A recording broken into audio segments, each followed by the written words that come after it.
Hi, this is Lindsay Black with Kids First Education. Today we bring you ELA in a flash. We're going to take a close look at RL 4.2. This video is video 2 in a 3-part series on RL 4.2. The standard for RL 4.2 states that we are to determine a theme of a story, drama, or poem from details in the text and summarize the text. Our goal for today is we are going to practice determining a theme. So our statement's going to be, I can determine theme of a story. We're really focusing on determining the theme. In part 1 of this 3-part series on RL 4.2, we discussed what is theme. And we discussed that theme is a message the reader learns, a large idea about life, and that theme must be inferred, which means it is not directly stated. We also learned that theme is always right inside the message of the story. During this video, we are going to take a look at determining theme.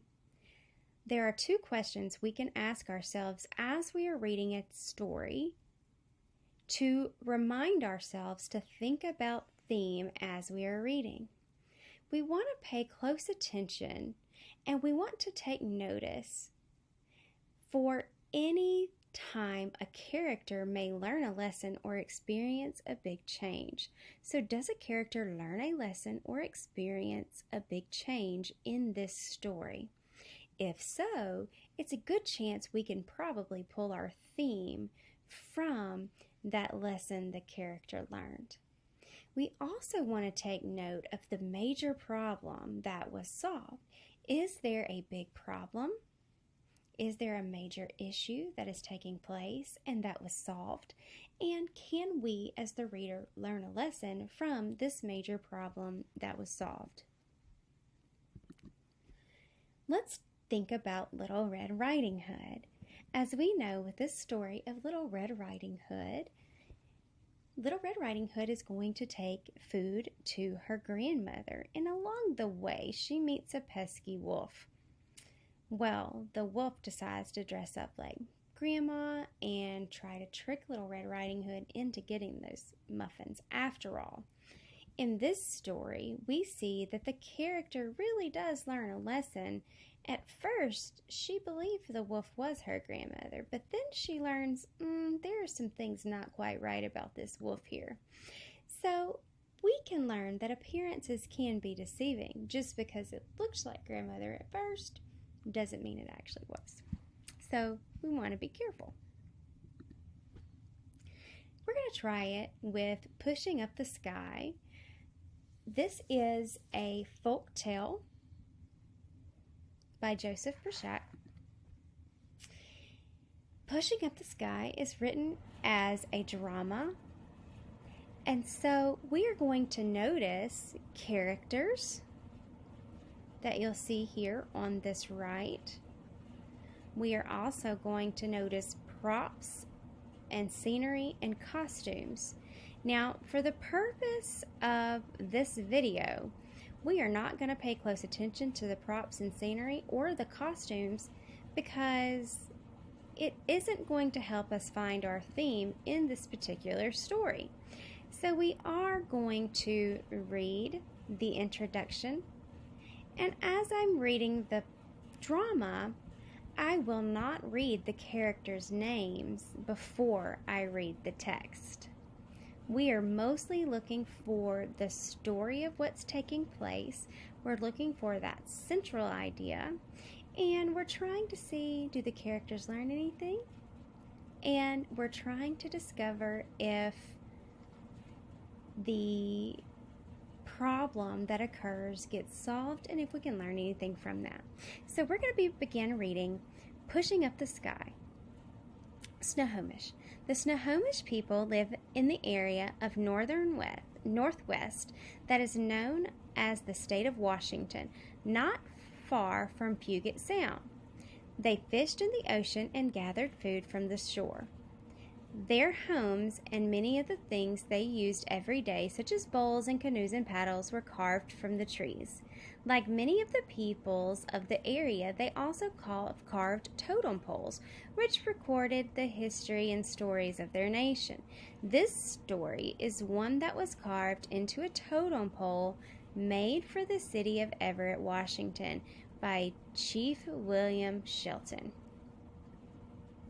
Again, quick refresher, here are the characters that we will encounter. They're the props and the costumes, and we're going to jump straight to scene 1. In scene 1, this is about a village among many tall trees. We encounter a tall man, girl, mother, and boy on the stage. Long ago, the sky was very close to the earth. The sky was so close that some people could jump right into it. Those people who were not good jumpers could climb up the tall fir trees and step into the sky. But people were not happy that the sky was so close to earth. Tall people kept bumping their heads on the sky, and there were other problems. So I'm going to pause for a moment because it seems as though a problem is already beginning to occur. We're seeing that the people are not very happy that the sky is so close to the land. Let's see if this problem gets solved as we continue to read. Oh, that hurt. I just hit my head on the sky again. I just threw my ball and it landed in the sky and I can't get it back. Where is my son? Has he climbed a tree and gone into the sky again? Every time I shoot my bow, my arrow gets stuck in the sky. The sky is too close. Now we're moving into scene 2, the same village. The 7 chiefs stand together on stage. So people decided something had to be done. A great meeting was held for all the different tribes. The 7 wisest chiefs got together to talk about the problem. My people all think the sky is too close. The Creator did a very good job of making the world. That is true, but the Creator should have put the sky up higher. My tall son keeps hitting his head on the sky. My daughter keeps losing her ball in the sky. People keep going up into the sky when they should be staying on earth to help other people. When mothers look for their children, they cannot find them because they are up playing in the sky. We are agreed then. The sky is too close. We are agreed.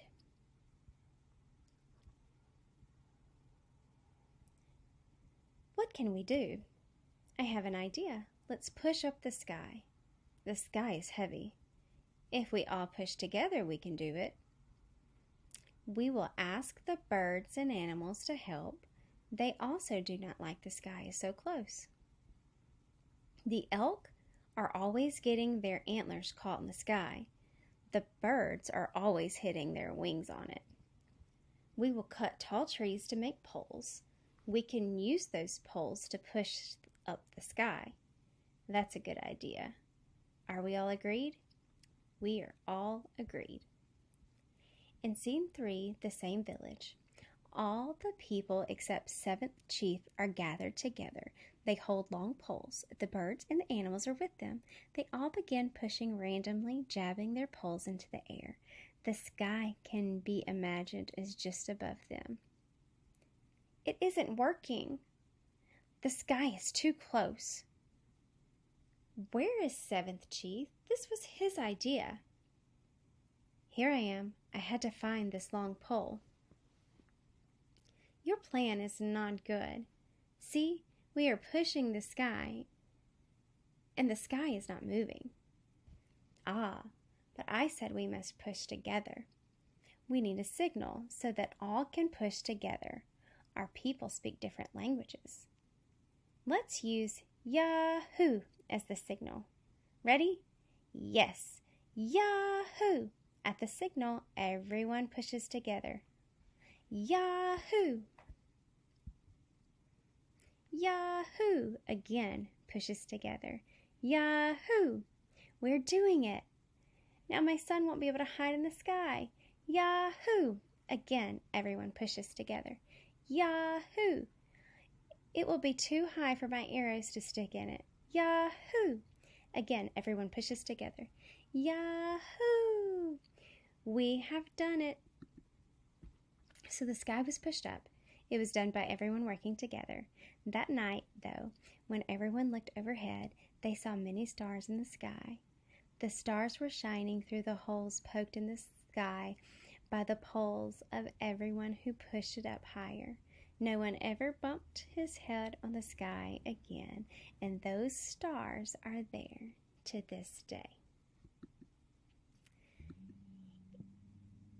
If we're going to look to determine the theme of pushing up the sky, we're going to take a close look at who are the characters, what is the major problem, and what did they learn. The characters are the people of the land. Their major problem was that the sky was too close to the land. And what did they learn? If they worked together, they could raise the sky. So if we take all of these parts together, that the people learned if they worked together, they could solve their problem, we come up with our theme, which is we can accomplish more when we work together. When the people tried to do it individually or they weren't moving together, it didn't quite work. But once they worked together, they were able to accomplish their goal. Again, this has been RL 4.2. Determine a theme of a story, drama, or poem from the details in the text. Summarize the text. Today, our focus was I can determine the theme of a story. This has been ELA in a Flash. For more ELA in a Flash videos, visit our website at kidsfirst.llc. See you next time.